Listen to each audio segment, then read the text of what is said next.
So, siyempre we talk about COMELEC, 'di ba, na alam naman natin 'yan yung utak talaga ng pandaraya sa basbas ng bangag administration. Eh, paano natin mapapanagot ang MIRO na nakipagsabuatan sa COMELEC in this case? Kasi hindi naman siguro magkakaroon ng ganyang,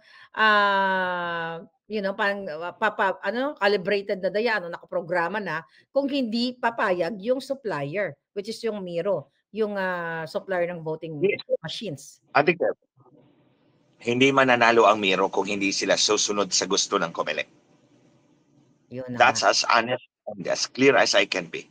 Hindi mananalo ang isang supplier kung hindi susunod sa kagustuhan ng COMELEC.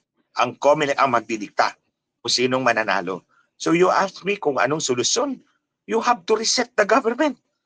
Yeah, yun yung Linisin sabi. natin yung COMELEC once and for all. I-reset yung gobyerno na yan. Anyway, si Marcos, city these elections. Ako, testigo naman ako, sabi naman ni Lisa Marcos, ginawa niya yung illegal meeting sa may-ari ng Smartmatic. And then yung grupo ni General Leo, may ebidensya. I think it's good timing no na sinabi mo yan na i-reset ang government.